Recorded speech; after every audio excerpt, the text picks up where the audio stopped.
En algún momento alrededor de 1917, los sirvientes de Winfield Hall se acostumbraron a una visión peculiar que habría parecido completamente desconcertante para cualquier visitante que no conociera las excentricidades del hombre que les pagaba sus salarios y que había construido una de las fortunas más grandes de la historia americana, vendiendo artículos que costaban 5 y 10 centavos a clientes que las tiendas elegantes habían despreciado durante generaciones como indignos de atención seria.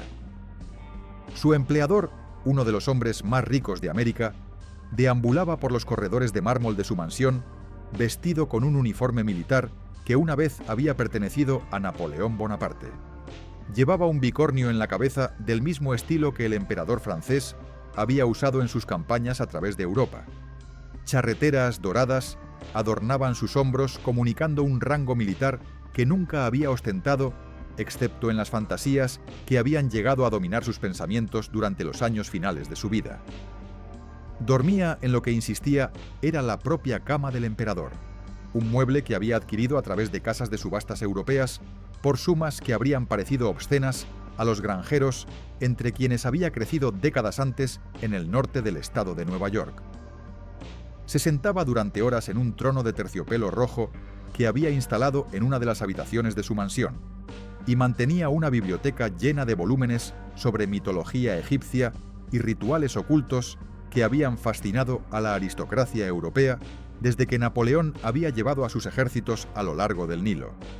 Su nombre era Frank Winfield Woolworth. Había construido el edificio más alto del mundo y la cadena de tiendas más grande del planeta, vendiendo nada que costara más de 10 centavos a clientes que las tiendas tradicionales habían ignorado o tratado con condescendencia durante toda la historia del comercio minorista americano. En el extremo opuesto de la casa, detrás de una puerta cerrada que rara vez se abría para permitir visitas del hombre que supuestamente era su esposa Jenny se sentaba en una habitación sencilla con una sola cama y una mecedora. Su mente se había ido hacía más de un año, desvanecida por una condición que la medicina de la época no podía diagnosticar con precisión ni tratar con ninguna esperanza de recuperación. Una enfermera esperaba afuera de su puerta las 24 horas del día. Woolworth rara vez visitaba.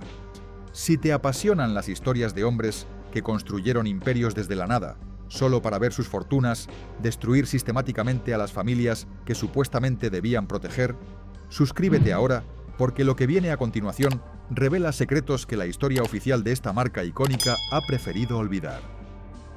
Frank había comenzado con $300 prestados en una tienda que fracasó en 2 semanas, cuando la ubicación resultó ser tan mala que ninguna cantidad de ingenio comercial podía salvarla de la irrelevancia. Terminó con un palacio de mármol, una fijación con Napoleón que bordeaba la identificación psicológica completa, y una familia que su fortuna destruiría sistemáticamente a través de generaciones de tragedia, adicción y muerte prematura que ninguna cantidad de dinero pudo prevenir. La granja se encontraba 11 millas al sur de Watertown, en el condado de Jefferson, Nueva York. No era una operación próspera, según ningún estándar, que los agricultores de la región habrían reconocido como indicativo de éxito o incluso de estabilidad financiera modesta. El suelo en Rodman producía papas, y no mucho más, sin importar cuánto esfuerzo se invirtiera en cultivar otros productos que podrían haber proporcionado diversificación contra las fluctuaciones del mercado que hacían la agricultura tan precaria como ocupación para familias que dependían de ella como su única fuente de ingresos. Los pagos de la hipoteca llegaban con más regularidad que las cosechas que supuestamente debían financiarlos, creando una presión constante sobre una familia que trabajaba desde el amanecer hasta el anochecer sin ninguna garantía de que su esfuerzo produciría los resultados que necesitaban para sobrevivir otro año en tierra que apenas los sostenía. John Hubble Woolworth había regresado de la Guerra Civil y se había casado con Fanny McBrayer en 1851, estableciendo un hogar que reflejaba los valores de trabajo duro, piedad religiosa y austeridad que caracterizaban a las familias metodistas de la región en esa era. Su primer hijo, Frank Winfield, llegó el 13 de abril de 1852. Un segundo niño, Charles Sumner, siguió 4 años después. El nombre del hermano menor no fue accidental ni elegido simplemente porque sonara bien a los oídos de sus padres. Charles Sumner era el senador de Massachusetts y feroz abolicionista cuya oposición a la esclavitud lo había convertido en una figura heroica para las familias del norte que habían apoyado la causa de la Unión durante la guerra que acababa de terminar. Los Woolworth, metodistas devotos que habían respaldado esa causa con la convicción que su fe demandaba, eligieron el nombre deliberadamente como declaración de sus valores políticos y morales. Se esperaba que los niños se ganaran su sustento desde una edad que las generaciones posteriores considerarían inapropiadamente temprana para el trabajo manual serio. Las mañanas significaban ordeñar las vacas antes de la escuela, sin importar el clima ni cuán cansados estuvieran de las labores del día anterior. Las tardes significaban recoger papas a mano hasta que la oscuridad hacía imposible continuar trabajando en los campos. Frank odiaba cada minuto de ese trabajo con una intensidad que sus padres probablemente interpretaban como pereza juvenil, pero que en realidad era el primer indicio de una ambición que eventualmente lo llevaría mucho más allá de cualquier cosa que pudieran haber imaginado para su hijo mientras lo observaban trabajar en los campos de papas que representaban todo su mundo. Era un estudiante decente, bien querido por sus maestros, que reconocían una inteligencia que el trabajo agrícola no estaba utilizando de ninguna manera productiva. Pero nadie en Rodman esperaba que se convirtiera en algo más que un granjero que eventualmente heredaría la operación de su padre y continuaría el ciclo de trabajo duro y recompensas modestas que había definido la vida de su familia durante generaciones. La suposición era que él y su hermano algún día tomarían el control de la granja de su padre, tal como su padre había tomado el control de su propio padre antes que él. Era el patrón que se repetía en familias agrícolas a través de toda la región, un patrón que nadie cuestionaba porque parecía tan inevitable como las estaciones que gobernaban el calendario de siembra y cosecha. Pero Frank tenía otras ideas que comenzaron a manifestarse a una edad sorprendentemente temprana. A los 4 años, y anunció a sus padres que tenía la intención de convertirse en vendedor ambulante como los vendedores itinerantes que ocasionalmente pasaban por el condado vendiendo mercancías de puerta en puerta a familias que vivían demasiado lejos de las tiendas del pueblo para hacer viajes de compras regulares. Él y Charles pasaban sus horas libres jugando a la tienda con una seriedad que divertía a los adultos y los desconcertaba en igual medida. Frank arreglaba artículos en un mostrador improvisado, hecho de cajas de madera y tablas que encontraban alrededor de la granja, y los vendía a su hermano menor, negociando precios con una intensidad que parecía completamente desproporcionada para lo que supuestamente era simplemente un juego infantil.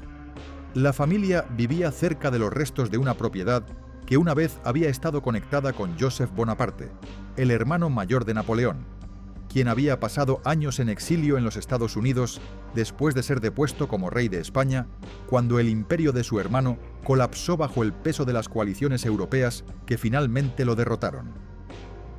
Según relatos de más tarde en la vida de Frank, los niños estaban fascinados por las historias asociadas con el lugar, cuentos de imperios distantes, reinos conquistados, y un general que había doblado todo el continente de Europa a su voluntad antes de ser derrotado y exiliado a una isla remota donde murió solo y olvidado por el mundo que una vez había temblado ante su nombre.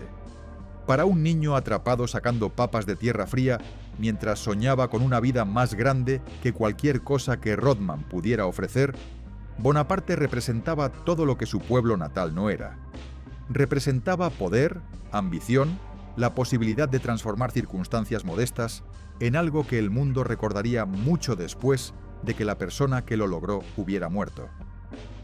Frank dejó la escuela a los 16 años y fue a trabajar en la granja a tiempo completo porque la familia necesitaba su labor y porque no había ninguna expectativa realista de que la educación adicional cambiaría su destino de la manera que podría haberlo hecho para un joven de una familia más acomodada con conexiones en el mundo del comercio o las profesiones. Su madre Fanny vio la inquietud en él, que amenazaba con convertirse en amargura si no encontraba una salida para la energía que el trabajo agrícola no podía absorber productivamente. Intervino de la manera que las madres a veces intervienen cuando reconocen que sus hijos necesitan algo que el padre no puede o no quiere proporcionar. Pagó para que su hijo asistiera a un curso de contabilidad en una escuela de negocios en Watertown, prestándole dinero de su propia familia para cubrir los costos de matrícula y transporte. Después de cada día en la granja, Frank tomaba el pony y el carro de la familia hacia el pueblo para las clases nocturnas que representaban su única esperanza de escapar del destino que de otra manera parecía inevitable. Pero estudió los principios del comercio con la atención de alguien que entendía que esta era su única oportunidad de aprender habilidades que podrían llevarlo más allá de los campos de papas que odiaba con cada fibra de su ser. Pero estudió los escaparates de las tiendas a lo largo de las calles principales de Watertown con una atención aún más cuidadosa que reservaba para sus libros de texto. Los escaparates a lo largo de las calles principales de Watertown plantaron algo en él que las aulas solo reforzaron. Veía cómo los comerciantes arreglaban sus mercancías para atraer a los transeúntes. Veía cómo los precios eran negociados entre compradores y vendedores en transacciones que dependían completamente de la habilidad del dependiente para convencer al cliente de que estaba obteniendo un buen trato. Y soñaba con convertirse en conductor de trenes. Observaba las locomotoras pasando por Watertown e imaginaba una vida de movimiento y distancia, de viajar a lugares que nunca había visto y probablemente nunca vería si permanecía atrapado en la granja donde había nacido. Pero se convenció a sí mismo de abandonar ese sueño porque parecía demasiado romántico, demasiado improbable para alguien de sus circunstancias. Un comerciante, decidió. Eso era más realista. Un comerciante podía construir algo permanente que generaría ingresos año tras año sin depender de las incertidumbres del clima y los precios de los productos agrícolas que hacían la vida de los granjeros tan precaria. Comenzó a mirar cada tienda por la que pasaba con el ojo de alguien que tenía la intención de poseer una algún día, evaluando qué funcionaba y qué no funcionaba en cómo presentaban sus mercancías y trataban a sus clientes. Luego vino el momento que décadas después todavía describiría como formativo, el incidente que plantó la semilla de todo lo que eventualmente construiría. Frank y su hermano Charles juntaron 50 centavos en cambio suelto para comprarle a su madre un regalo de cumpleaños. Era todo el dinero que tenían, ahorrado centavo a centavo de las pequeñas cantidades que ocasionalmente recibían por trabajos adicionales más allá de sus deberes regulares en la granja. Entraron en una tienda por departamentos en Watertown y encontraron un pañuelo de seda que pensaron que a su madre le gustaría. Cuando llevaron sus monedas al mostrador para pagar, los dependientes se reunieron alrededor para reírse de ellos. Los niños fueron burlados por pagar en monedas de 5 y 10 centavos, como si el color de su dinero fuera de alguna manera inferior al de los clientes más ricos que pagaban con billetes. Un vendedor se burló diciendo que quizás el próximo año juntarían suficiente para los guantes a juego, provocando risas entre sus colegas que claramente disfrutaban humillando a dos niños del campo que habían cometido el error de entrar en un establecimiento que los consideraba por debajo de su dignidad. Frank se fue sin comprar nada en esa tienda. Compró un pañuelo similar en una tienda diferente donde el personal fue educado y lo trató con el respeto básico que cualquier cliente merecía sin importar cómo eligiera pagar por sus compras. Pero la humillación no lo abandonó mientras caminaba a casa con su hermano esa tarde. Caminando de regreso a la granja con Charles, hizo una declaración que, conociendo lo que vino después, suena menos como una fanfarronada infantil y más como una declaración de guerra contra un sistema comercial que trataba a las personas pobres como ciudadanos de segunda clase, indignos del mismo respeto que los ricos recibían automáticamente. Le dijo a Charles que algún día 50 centavos serían suficientes para comprar 5 o 10 artículos en lugar de uno solo, y que cada cliente, sin importar cómo pagara, sería tratado con respeto en cualquier tienda que él algún día poseyera. Le tomaría otra década actuar sobre esa promesa. Pero el niño de la granja de papas había encontrado algo más poderoso que la ambición ordinaria que impulsa a la mayoría de las personas a buscar el éxito comercial. Había encontrado un agravio personal que ardía dentro de él con una intensidad que no disminuiría con el tiempo. Y Frank Woolworth no era el tipo de persona que dejaba pasar un agravio sin hacer algo al respecto eventualmente. En la primavera de 1873, Fanny persuadió a su esposo para que liberara a Frank de la granja por 6 meses. «Déjalo intentar», argumentó con la persistencia de una madre que sabía que su hijo se marchitaría si permanecía atrapado en una vida que odiaba. «Déjalo ver si puede hacer algo de sí mismo en el pueblo». John accedió con reluctancia, probablemente esperando que su hijo regresara después de unos meses de fracaso en el mundo comercial que claramente no lo quería, convencido finalmente de que la granja era su destino después de todo. Frank empacó lo que tenía, que no era mucho, y se dirigió a Watertown con la determinación de alguien que sabía que esta era su única oportunidad de escapar de una vida que lo estaba matando lentamente desde adentro. Tenía 21 años de edad. No tenía conexiones en el mundo de los negocios. No tenía experiencia vendiendo nada, excepto en los juegos que había jugado con su hermano cuando eran niños. No tenía ningún talento particular para vender, según descubriría muy pronto, cuando finalmente tuvo la oportunidad de intentarlo. Lo que tenía era un chip en su hombro del tamaño del condado de Jefferson. Resultaría ser más que suficiente para construir un imperio. Frank entró en la tienda de productos secos de Hawkesbury & Moore en la primavera de 1873 con un certificado de contabilidad en la mano y una proposición que la mayoría de los empleadores habrían rechazado inmediatamente como absurda. Trabajaría gratis durante 3 meses completos, sin salario alguno, a cambio de la oportunidad de aprender el oficio del comercio minorista desde adentro. Era una apuesta desesperada por parte de un joven que no tenía ninguna otra manera de conseguir el tipo de experiencia que necesitaba para eventualmente abrir su propia tienda. Morgan Hawkesbury, el socio principal de la firma, lo miró de arriba abajo y vio a un joven del campo sin corbata y sin los modales refinados que el trabajo detrás del mostrador supuestamente requería para interactuar apropiadamente con clientes que esperaban ser tratados con deferencia por los dependientes que los atendían. No estaba interesado en desperdiciar tiempo entrenando a alguien que probablemente fracasaría de todas formas. Pero el socio menor, William Moore, admiró la audacia de la oferta y accedió a darle una oportunidad al joven granjero que claramente estaba dispuesto a hacer cualquier cosa para conseguir una oportunidad en el mundo que quería conquistar. Si Frank demostraba ser útil para el 4.º mes, seguiría un pequeño salario. Si no, al menos la tienda habría conseguido 3 meses de trabajo gratuito de alguien que barría pisos y cargaba cajas sin costo alguno. Frank no demostró ser útil de la manera que nadie esperaba, al menos no inicialmente. Lo pusieron a trabajar barriendo pisos, entregando paquetes a domicilio y reabasteciendo estantes con mercancía que los dependientes más experimentados consideraban por debajo de su dignidad manejar personalmente.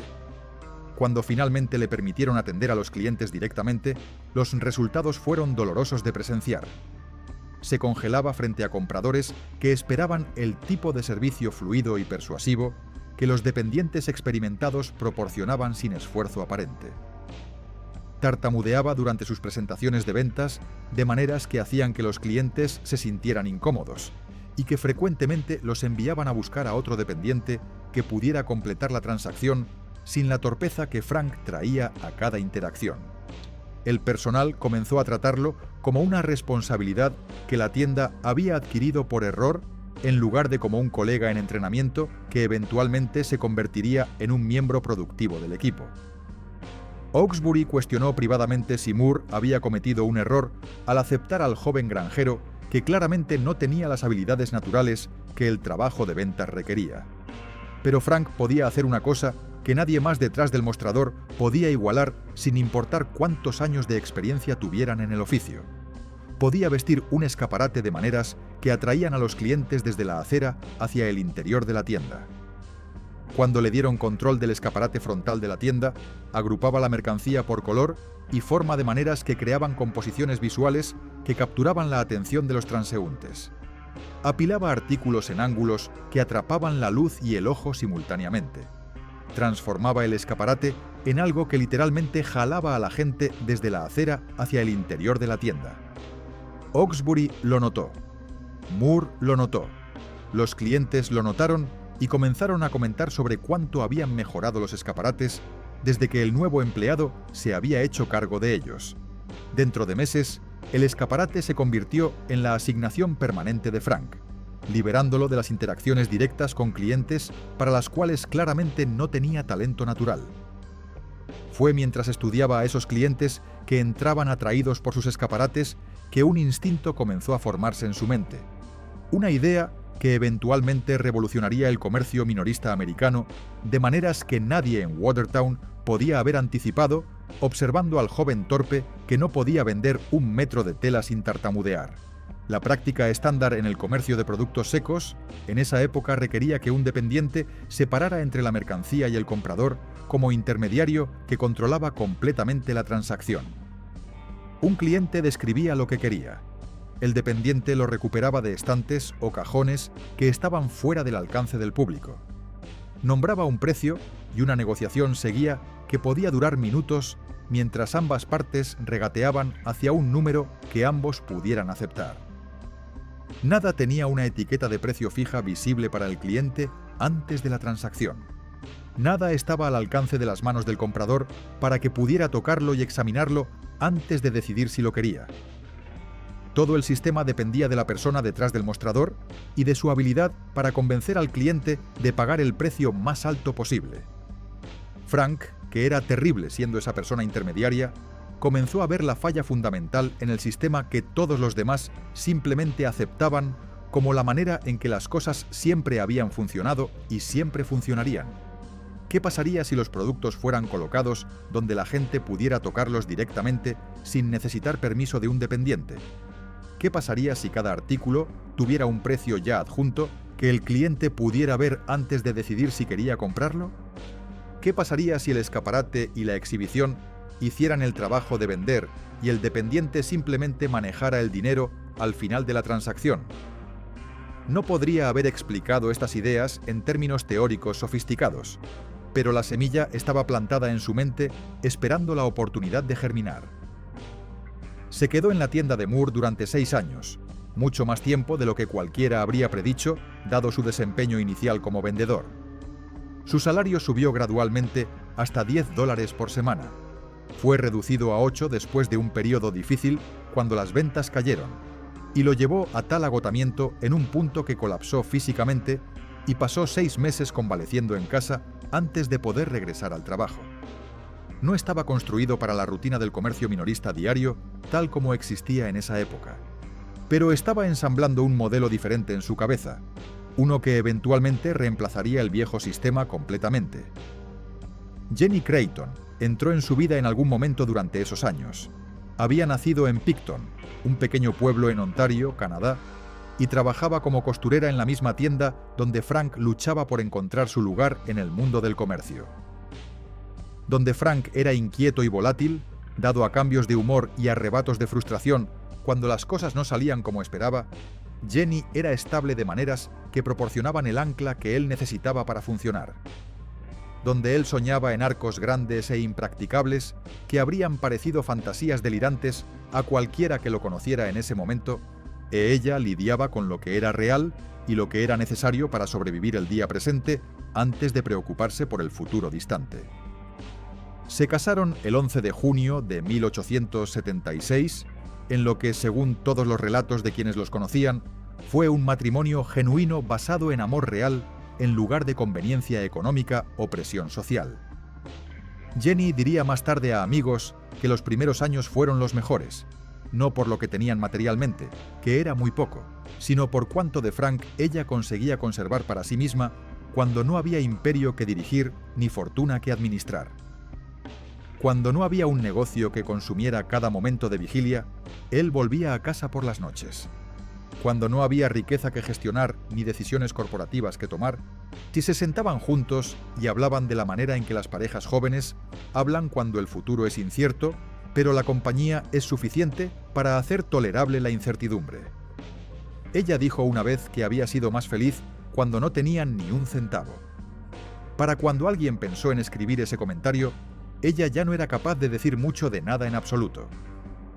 La lección final de Frank en la tienda de Moore vino de una venta de liquidación de excedentes que le mostró exactamente cómo su teoría podía funcionar en la práctica. El stock sobrante que no se había vendido durante la temporada regular fue apilado en una mesa y etiquetado a 5 centavos cada artículo, sin importar lo que originalmente hubiera costado. Los artículos se vendieron rápidamente con una velocidad que sorprendió a todos en la tienda. A clientes que nunca habrían mirado esos mismos artículos detrás de una vitrina de vidrio donde un dependiente controlaba el acceso, los agarraban ansiosamente cuando el precio era visible y los productos estaban al alcance de sus manos. Diferentes relatos acreditan a diferentes personas con plantar la idea en la mente de Frank. Una versión dice que un vendedor viajero mencionó mostradores de 5 centavos que había visto funcionar exitosamente en Michigan. Otra dice que Frank escuchó a Moore discutiendo el concepto con un competidor durante una conversación que no estaba destinada a sus oídos. Una tercera dice que simplemente lo observó él mismo y sacó sus propias conclusiones. El origen importaba menos que la confirmación de lo que su instinto le había estado diciendo durante años. La mesa de 5 centavos probó lo que su escaparate frontal ya había sugerido de manera menos directa. La gente compraría casi cualquier cosa si el precio era claro y visible desde el principio, si el acceso era fácil sin necesidad de intermediarios, y si la experiencia de compra no los hacía sentirse pequeños o inferiores de la manera que los dependientes arrogantes frecuentemente hacían sentir a los clientes de recursos modestos. Tenía el concepto ahora completamente formado en su mente. Solo necesitaba a alguien que le prestara el dinero para convertirlo en realidad. William Moore le adelantó $300 en mercancía, no en efectivo sino en inventario. Dedales, peines, abrochadores de botones, armónicas, baberos para bebés, jabón, lápices y servilletas. El tipo de artículos pequeños que abarrotaban los estantes traseros de cada operación de productos secos en el noreste porque nadie se molestaba en exhibirlos prominentemente o en hacer esfuerzos especiales para venderlos. Moore también liberó a Frank de sus deberes en la tienda para que pudiera ir a buscar una ubicación donde probar su teoría. Eligió Utica, Nueva York. El 22 de febrero de 1879, Frank abrió las puertas de la gran tienda de 5 centavos de Woolworth en la calle Bleecker. El espacio medía aproximadamente 13 pies por 20. Todo dentro tenía un precio de 5 centavos. Los primeros días fueron prometedores. Los clientes entraban, recogían cosas, las daban vuelta en sus manos examinándolas y compraban. La novedad de entrar en un lugar donde cada precio era conocido de antemano y nada requería negociación atraía a la gente a través de la puerta. Pero la novedad se desvaneció. La ubicación era mala, demasiado alejada del tráfico peatonal principal. Dentro de unas pocas semanas, la operación había terminado. Frank pagó a Moore lo que debía, empacó el letrero que había colgado sobre la puerta y se fue de Utica derrotado, pero no destruido de la manera que un fracaso así habría destruido a personas de menor determinación. No empacó la idea, sin embargo. Lo que había fallado en Utica era la dirección, no el principio detrás del concepto. Frank permanecía seguro de eso con una convicción que ninguna cantidad de evidencia contraria podía sacudir. Un amigo sugirió Lancaster, Pensilvania, en el corazón del país de los holandeses de Pensilvania, donde la frugalidad era un valor cultural profundamente arraigado y donde una ganga de 5 centavos podría encontrar una recepción muy diferente a la que había encontrado en una ciudad del estado de Nueva York, donde la novedad sola no era suficiente para sostener un negocio. Frank arrastró el mismo letrero a través de las fronteras estatales y reabrió el 21 de junio de 1879 en la calle North Queen. Las ventas del primer día llegaron a $127.65. Para los estándares de una operación de un solo hombre, vendiendo mercancía de 5 centavos, eso era extraordinario. Más de lo que la tienda de Utica había vendido en sus mejores semanas completas de operación. Dentro de semanas, Frank tomó una decisión que definiría el resto de su carrera y que transformaría su concepto de tienda de 5 centavos en algo mucho más versátil y rentable. Añadió un segundo nivel de productos con precio de 10 centavos. El rango expandido significaba que podía ofrecer artículos con utilidad doméstica real, no solo novedades y baratijas que la gente compraba impulsivamente pero que no necesitaba genuinamente. Los clientes que entraban por un peine de 5 centavos salían con un juego de servilletas de 10 centavos. La transacción promedio se duplicó casi instantáneamente. Lancaster aguantó.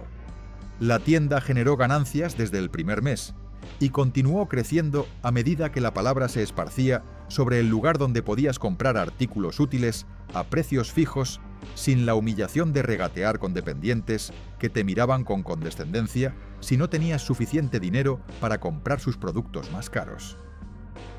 Frank trajo a su hermano Charles para administrar una segunda ubicación en Harrisburg.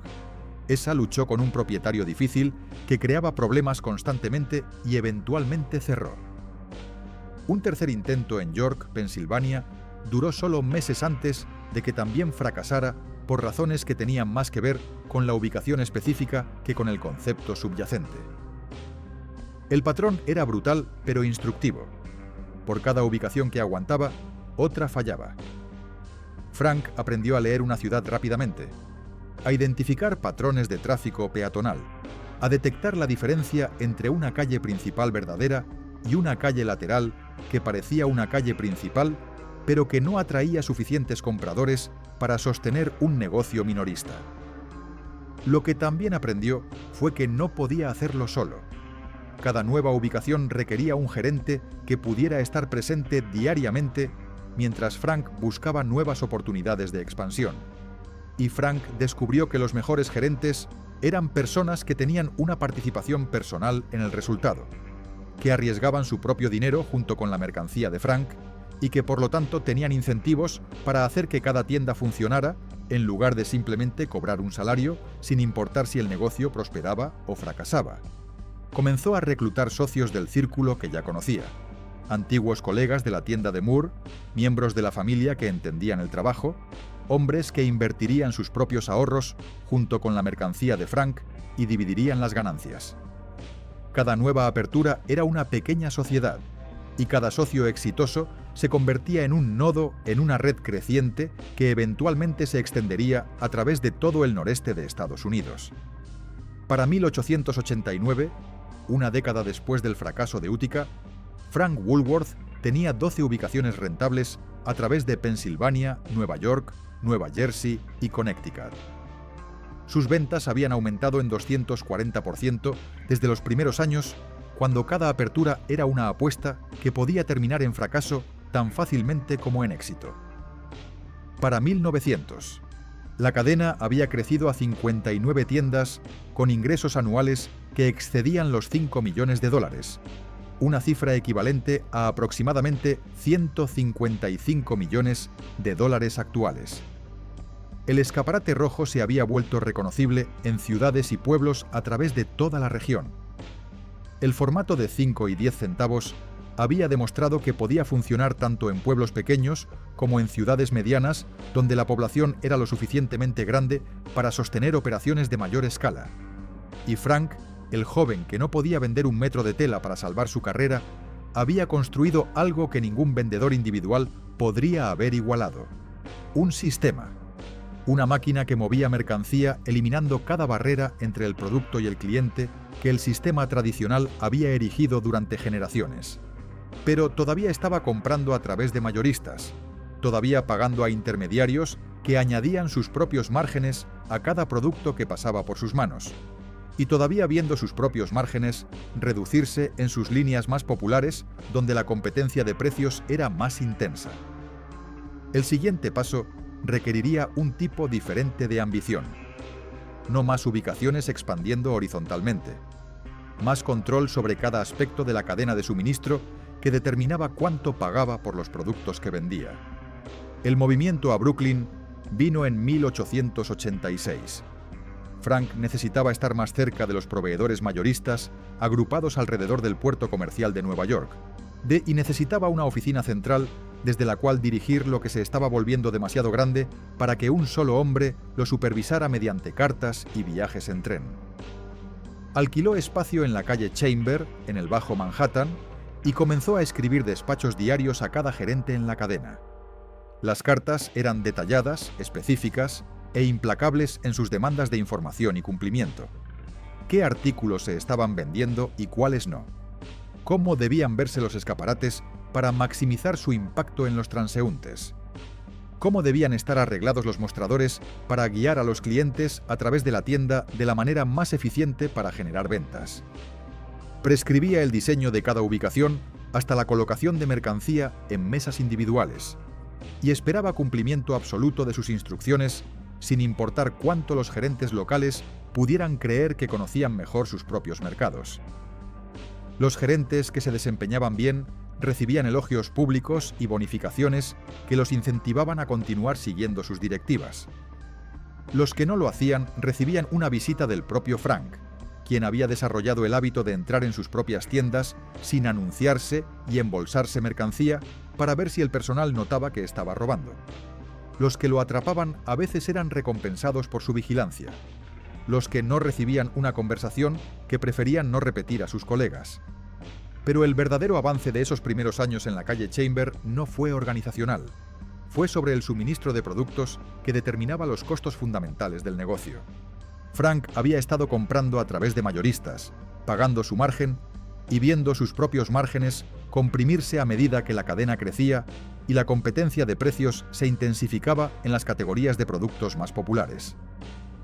Cuando decidió añadir dulces a su línea de productos, rodeó completamente a los intermediarios y compró directamente de los fabricantes que producían los dulces en primer lugar.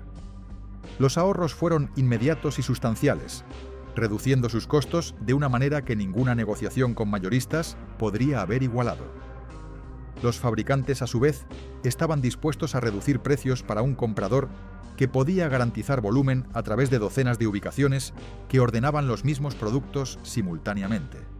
Frank aplicó el mismo enfoque a otras líneas de productos, y dentro de unos pocos años estaba obteniendo productos de fábricas a través de Estados Unidos y Europa, frecuentemente tomando una producción completa a una tarifa negociada que ningún minorista individual podría haber conseguido comprando en las cantidades pequeñas que una sola tienda requería.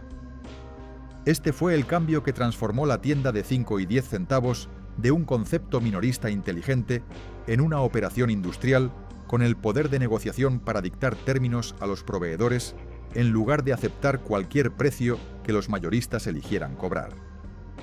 La compra por volumen le dio a Frank una ventaja que ningún tendero individual podía igualar, y atrajo la atención de los hombres que él había entrenado y que ahora estaban listos para aplicar las lecciones que habían aprendido a sus propias ambiciones. Los gerentes socios que habían abierto ubicaciones en nombre de Frank durante los años 1880 habían aprendido sus métodos bien. Varios se habían vuelto lo suficientemente ambiciosos como para independizarse, lanzando cadenas independientes que usaban el mismo formato, los mismos precios y la misma identidad visual que Frank había desarrollado. En lugar de luchar contra ellos legalmente o intentar destruirlos como competidores, Frank hizo algo contraintuitivo que reveló su genio para convertir amenazas potenciales en ventajas. Los organizó en lo que se conoció como el Sindicato de Rivales Amistosos. Cada cadena operaba bajo el nombre de su fundador. Establecía su propia estrategia y competía con las otras por territorio de maneras que habrían parecido conflictivas vistas desde afuera. Pero combinaban su poder de compra a través de la oficina de compras de Frank, compartían información sobre qué se vendía y qué no, y llevaban gran parte de la misma mercancía que Frank había identificado como rentable. Los rivales se veían iguales desde afuera, con sus fachadas rojas, sus mostradores abiertos donde los clientes podían tocar los productos, y sus precios fijos que eliminaban la necesidad de negociación. Por dentro eran negocios separados, dirigidos por hombres que debían su comienzo a la misma operación de productos secos en Watertown, donde Frank había aprendido a vestir escaparates porque no podía vender directamente. Las figuras clave eran la propia gente de Frank. Su primo Seymour Horace Knox había construido una cadena de más de 100 tiendas.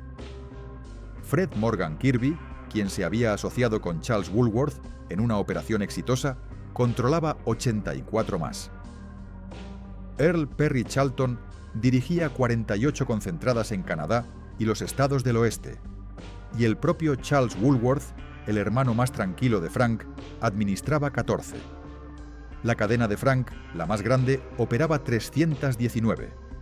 La red familiar se extendía más profundamente que los fundadores. La hermana de Jenny, Mary Creighton, se convirtió en lo que fue reportadamente la primera mujer en administrar una tienda Woolworth, supervisando la sucursal en Poughkeepsie antes de ser promovida para dirigir una ubicación insignia en la ciudad de Nueva York. Los hermanos de Jenny administraban sucursales en Connecticut. La operación era una empresa familiar en el sentido más literal, y la lealtad era tanto esperada como recompensada. Cuando Frank eventualmente llevó la compañía a la bolsa, le dio a William Moore, el hombre que le había adelantado esos primeros $300 en mercancía, un pago de $500,000 en gratitud por haber sido la primera persona que creyó en él cuando nadie más lo hacía. Para 1900, el sindicato colectivamente dominaba el mercado americano de productos de bajo precio. Pero la estructura tenía una debilidad que se volvía más peligrosa a medida que las fortunas involucradas crecían. 5 cadenas independientes significaban 5 entidades corporativas separadas, cada una vulnerable a la adquisición por parte de un forastero que pudiera ofrecer suficiente dinero a cualquiera de los socios que decidiera vender. En 1905, Frank incorporó su propia cadena como F.W. Woolworth & Company, vendiendo acciones a gerentes de confianza y miembros de la familia. Fue una medida defensiva diseñada para proteger lo que había construido de depredadores corporativos que podrían ver valor en su operación sin entender o respetar los principios sobre los cuales había sido construida. En una carta a sus gerentes, escribió con aparente reluctancia que los métodos modernos debían ser seguidos si querían proteger lo que habían creado juntos. Los otros miembros del sindicato siguieron su ejemplo, incorporando sus propias cadenas durante los años siguientes. El paso final vino el 12 de noviembre de 1911, cuando Frank persuadió a los 4 rivales de fusionar sus operaciones en una sola corporación bajo el nombre Woolworth. El acuerdo trajo 596 ubicaciones bajo un solo techo con $65 millones en capital combinado. Frank se convirtió en presidente. Knox, Kirby, Charlton y Charles, cada uno tomó un asiento como vicepresidente. Fue en ese momento la consolidación minorista más grande en la historia americana. El niño de la granja de Rodman ahora controlaba un imperio comercial que se extendía desde la costa atlántica hasta las montañas rocosas. Lo había hecho sin un solo préstamo bancario, sin una sola acción vendida al público en general, y sin nunca aprender a venderle a un cliente un metro de tela sin tartamudear. Sin embargo, había aprendido a construir algo que hacía la venta por él, y estaba a punto de probarlo en acero y piedra de maneras que transformarían el horizonte de la ciudad de Nueva York permanentemente. En 1910, Frank Woolworth comenzó a comprar discretamente propiedades a lo largo de Broadway y la calle Barclay en el Bajo Manhattan. Usó un agente de bienes raíces llamado Edward Hogan para manejar las compras, y no le dijo a nadie fuera de su círculo inmediato lo que pretendía hacer con la tierra que estaba acumulando parcela por parcela. Para abril era dueño de toda la manzana. El sitio daba al City Hall Park, uno de los pocos espacios abiertos en el Bajo Manhattan donde una estructura alta podía ser vista desde la distancia, en lugar de ser tragada por los edificios a su alrededor que bloquearían la vista desde la calle. Su idea original era modesta, según los estándares de lo que eventualmente siguió. Un edificio de oficinas comercial de 12 a 16 pisos, lo suficientemente grande para albergar la sede de la compañía Woolworth y generar ingresos de alquiler de inquilinos que pagarían el privilegio de tener su dirección en un edificio asociado con una de las operaciones minoristas más exitosas de América. Pero la modestia no duró mucho en la mente de un hombre que había pasado su infancia soñando con Napoleón mientras sacaba papas de la tierra fría de una granja que nunca podría haberlo satisfecho. La torre de Metropolitan Life Insurance había ascendido recientemente a 700 pies en Madison Square, reclamando el título de la estructura más alta del mundo. Frank la miró y luego miró los dibujos de su arquitecto, y los números comenzaron a subir con cada reunión que tenía con el equipo de diseño. Había contratado a Cass Gilbert, un arquitecto nacido en Minnesota, que había estudiado en el Instituto Tecnológico de Massachusetts y trabajado para la prestigiosa firma neoyorquina de McKim, Mead & White antes de establecer su propia práctica. Gilbert había ganado una reputación nacional diseñando edificios cívicos, incluyendo el Capitolio del estado de Minnesota. Entendía cómo hacer que una estructura se sintiera importante de maneras que iban más allá de simplemente hacerla más grande que sus vecinas.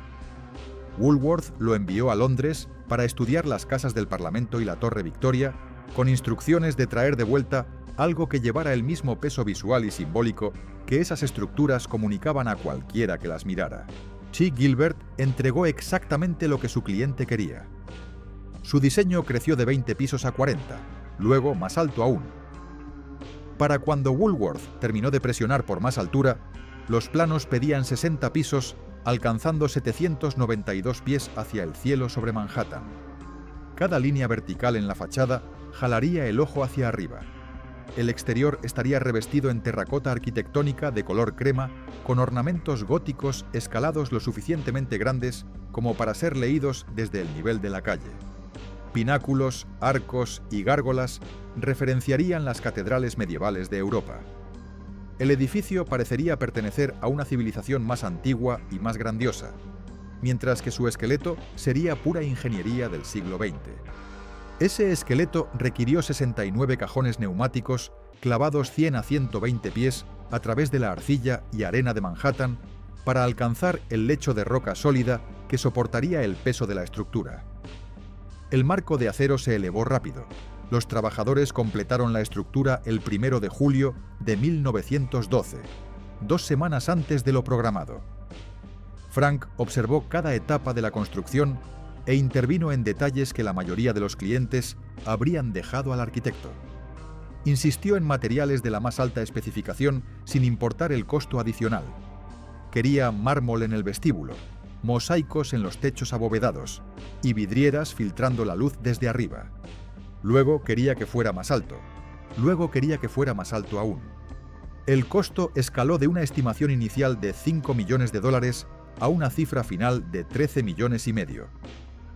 Goldman Sachs se negó a financiar el proyecto porque consideraron el riesgo demasiado alto para la recompensa potencial. Frank pagó por todo él mismo, efectivo, sin hipoteca, sin bonos, sin inversionistas externos con influencia sobre el diseño o las decisiones que tomaría sobre su edificio. Era su edificio, y tenía la intención de que funcionara como el anuncio más grande del mundo. Cada persona que mirara el horizonte de Nueva York vería su nombre. También estaba determinado a obtener ganancias. Comercializó el espacio de oficinas personalmente, cobrando un mínimo de $4 por pie cuadrado y enfatizando las características de seguridad del edificio. Organizó una demostración para inquilinos nerviosos que dudaban de la seguridad de los ascensores que los llevarían a alturas que ningún edificio de oficinas había alcanzado antes. Un huevo crudo fue colocado en uno de los ascensores 700 pies arriba. El cable fue cortado simulando una falla catastrófica. Los frenos neumáticos se activaron y el carro se deslizó hasta detenerse sin romper la cáscara del huevo. Los inquilinos firmaron contratos de arrendamiento. Dentro de semanas de la apertura, el edificio estaba generando ingresos. La gran inauguración tuvo lugar el 24 de abril de 1913. El presidente Woodrow Wilson, sentado en la Casa Blanca, presionó un botón de telégrafo a la hora señalada. 80.000 bombillas incandescentes se encendieron simultáneamente, iluminando la torre desde la base hasta la corona. El efecto, visto desde el otro lado del East River y desde barcos en el puerto, fue descrito por Scientific American como un gran cristal de luz llameante que dominaba el horizonte nocturno de Manhattan. El reverendo S. Parkes Cadman, parado en el vestíbulo y mirando hacia arriba al techo abovedado con sus mosaicos bizantinos, lo declaró la Catedral del Comercio, un nombre que capturaría la imaginación pública y que permanecería asociado con el edificio mucho después de que otros rascacielos lo superaran en altura. Gilbert había colocado caricaturas esculpidas en las vigas del techo del vestíbulo de entrada.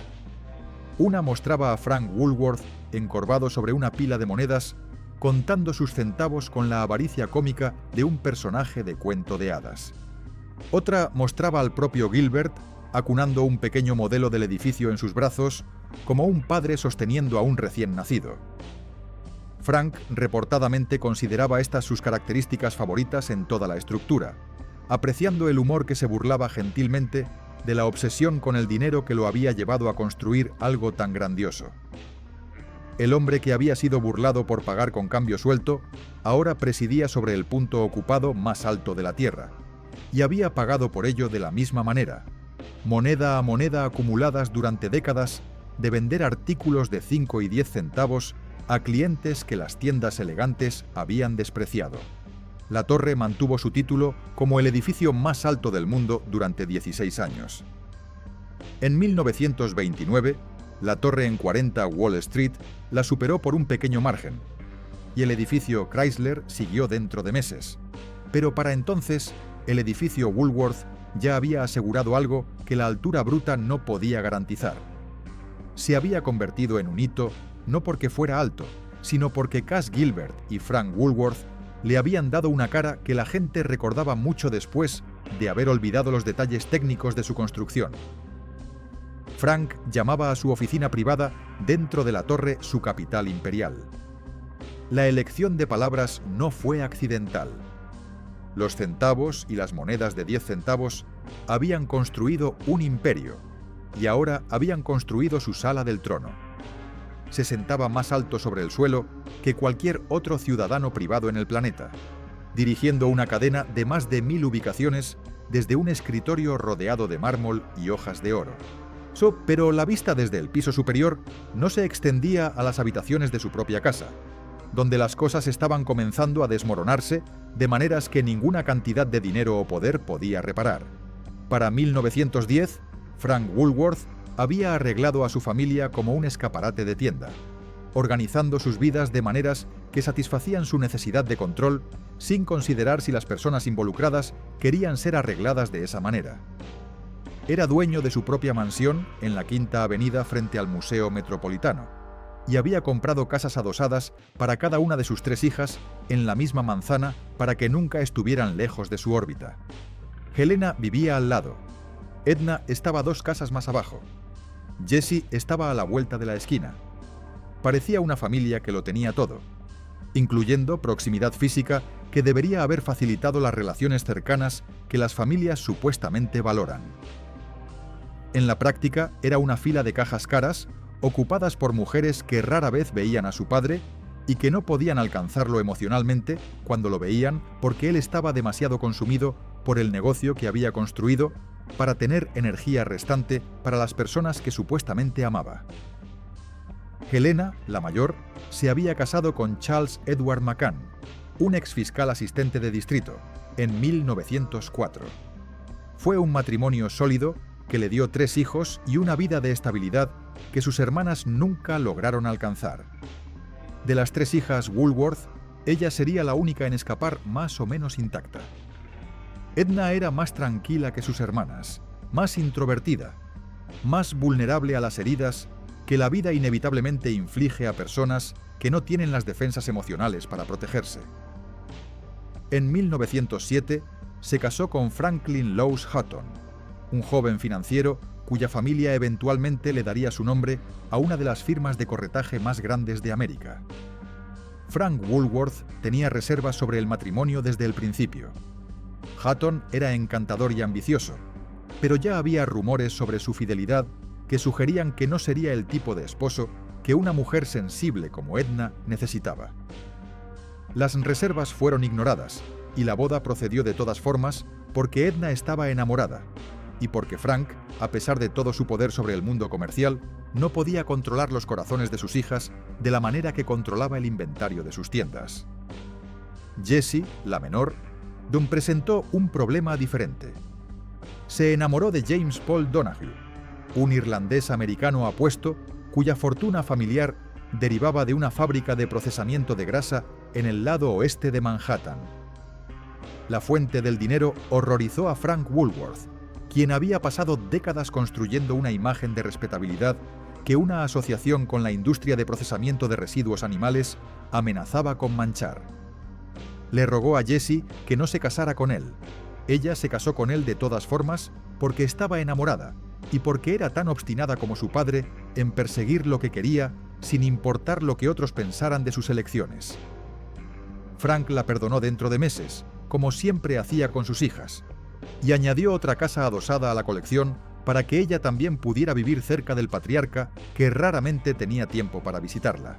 De Frank compensaba su ausencia física con extravagancia material. Cada viaje de compras a Europa producía brazadas de regalos para las niñas: muñecas de París, sedas de Venecia, cajas de música de Viena. A medida que las hijas crecían, los regalos se volvían más elaborados, pero el tiempo juntos no aumentaba. Jenny manejaba el hogar sola, mientras su esposo construía un imperio que lo consumía más completamente con cada año que pasaba. Frank volvía a casa menos a medida que el imperio crecía, y cuando lo hacía, las conversaciones eran más cortas de lo que habían sido cuando eran pobres y todo lo que tenían el uno al otro.